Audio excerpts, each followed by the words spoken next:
দীর্ঘ ৮ বছরের প্রতীক্ষার অবসান ঘটিয়ে উত্তর ত্রিপুরা জেলার ধর্মনগরের ডিএনভি রোডে অবস্থিত টিজিটি এর মহকুমা কার্যালয় রবিবার পুনরায় খোলা হয়েছে।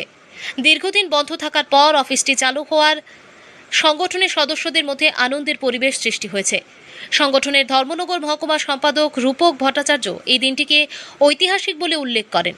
সংগঠনের দাবি, 2018 সালের আগস্ট মাসে এক রাতে বিজেপি আশ্রিত দুষ্কৃতিকারীরা অফিসে হামলা চালিয়ে আসবাবপত্র ভাঙচুর করে এবং কার্যালয়ে জোরপূর্বক তালা ঝুলিয়ে দেয়। তৎকালীন রাজনৈতিক পরিস্থিতির কারণে দীর্ঘ ৮ বছর অফিসটি আর খোলা সম্ভব হয়নি। রবিবার সকালে রূপক ভট্টাচার্যের নেতৃত্বে সংগঠনের সদস্য ও স্থানীয় বাসিন্দাদের সহযোগিতায় অফিসের তালা খোলা হয়।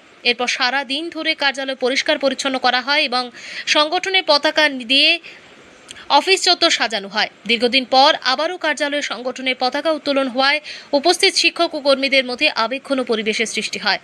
অফিস পুনরায় চালু হবার পর রূপক ভট্টাচার্য জানান, দীর্ঘদিন কার্যালয় বন্ধ থাকায় শিক্ষকদের বিভিন্ন দাবি দাওয়া নিয়ে কার্যকর্তাদের কাজ করা সম্ভব হয়নি।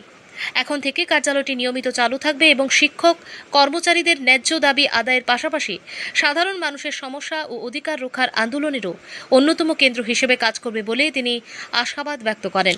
ধর্মনগর প্রতিনিধির রিপোর্ট, প্রতিদিন ত্রিপুরা। অত্যন্ত খুশির দিন আমাদের কাছে। 2018 সালের আগস্ট মাসে হঠাৎ করে রাত্রেবেলা বিজেপি আশ্রিত দুষ্কৃতীরা এই অফিসে আসে এবং অফিস ঘরটা ভাঙচুর করে পরবর্তী সময় তালা দিয়ে ওরা চলে যায়। ধর্মনগরে একটা সময় এমন একটা সন্ত্রাসের অবস্থা ছিল যে আমরা এই অফিস ঘরটা খুলতে পারিনি।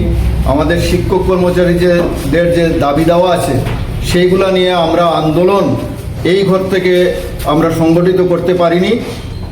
আজকে আমরা উদ্যোগ নিয়েছি এই ঘরটা খোলার এবং সকালবেলায় এসে আমরা আমাদের সদস্যরা মিলে আজকে এই ঘরটা প্রায় আমরা 8 বছর পর এই ঘরটা খুলতে পারলাম এবং আগামী দিনে এই ঘর থেকেই আমরা এই রাজ্যের শিক্ষক কর্মচারীদের যে দাবি দাওয়াগুলো আছে সেইগুলো নিয়ে আমরা আন্দোলন সংগঠিত করব।